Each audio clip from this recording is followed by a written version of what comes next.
Jésus. Écoutez ce que la Bible nous dit. Exode chapitre 4, pendant que nous allons prier dans la grâce de Dieu et que nous allons acclamer le Seigneur. Exode chapitre 14, verset 13. Écoutez ce que Moïse dit. Moïse dit au peuple, ne craignez rien. Est-ce que tu peux me dire à la place du côté de toi, ne crains rien. Ah, oui. Ne crains rien. L'une des particularités de la voix de Dieu que tu dois entendre, c'est quoi? Ne crains rien. Lucien, je dis quoi? Ne crains rien. Si vous voulez voir les dégâts dans vos vies, commencez à introduire la peur. Mais Dieu te dit quoi ce matin? Ne crains rien. Ce n'est pas un esprit de servitude qu'il nous a donné afin que nous soyons continuellement dans la peur. Mais c'est un esprit d'adoption par lequel nous prions à Père. Quelqu'un a un père ce matin? Amen.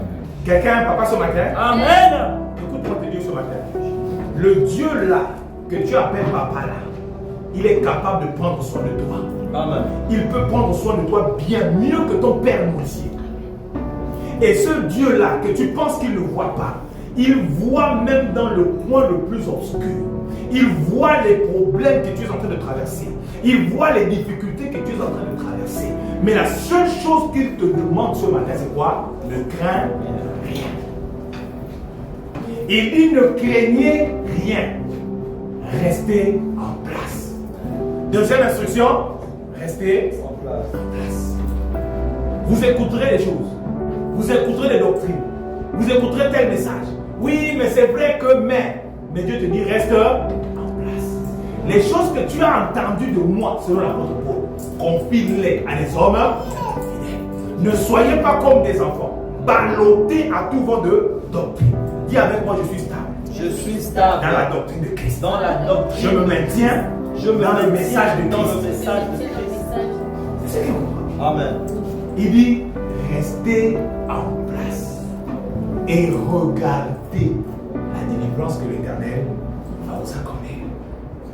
Votre responsabilité dans cette affaire, c'est faire quoi? Regarder. Il dit regardez la délivrance que l'Éternel va vous accorder en ce jour. Car les Égyptiens que vous voyez, vous ne les verrez plus jamais. Écoutez-moi d'abord.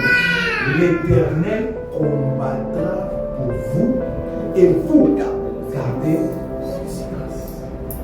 Il y a des batailles, des combats que tu essaies de mener de tes propres moyens, par tes propres forces. C'est pourquoi tu n'y arrives pas. Mais laisse-moi te dire ce matin, garde silence. Le seul capable de mener cette bataille, c'est Dieu lui-même. Ce n'est ni par la force, ni par la puissance, mais c'est par... Je prophétise dans la vie de quelqu'un. Peut-être que ça a duré.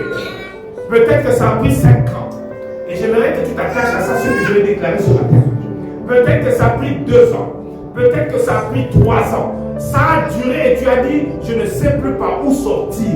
Je viens prophétiser dans la vie de quelqu'un. Tu sors de cela maintenant dans le nom de Jésus. Amen. J'ai dit, tu sors de cette difficulté maintenant dans le nom de Jésus. Amen. J'ai dit, tu sors de cette maladie maintenant dans le nom de Jésus. J'ai dit, tu sors de cette oppression maintenant dans le nom de Jésus.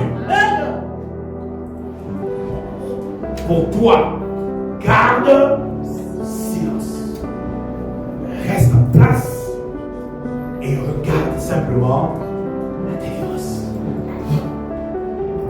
Père, dans le nom de Jésus, je déclare ce matin que toute personne qui est venue oppressé, opprimé, qu'il reçoive la grâce du repos au nom de Jésus. Amen. Qu'il reçoive la grâce de la paix dans le nom de Jésus. Amen. Toute personne qui a suivi ce message et qui a été troublée par quelque chose qu'il a entendu ou vécu, Seigneur, je déclare que ce verdict change ce matin dans le nom de Jésus. Amen. Toute mauvaise langue qui a été prononcée contre lui, je le change en positif maintenant au nom de Jésus. Amen. Je déclare que tu grandiras. Je déclare que tu iras loin. Amen. Je déclare que tu prospéreras. Amen. Et cela dans le nom de Jésus-Christ. Amen. Rien ne pourra t'arrêter. Au nom de Jésus, nous avons prié. Et le monde dit dire avec moi, Amen.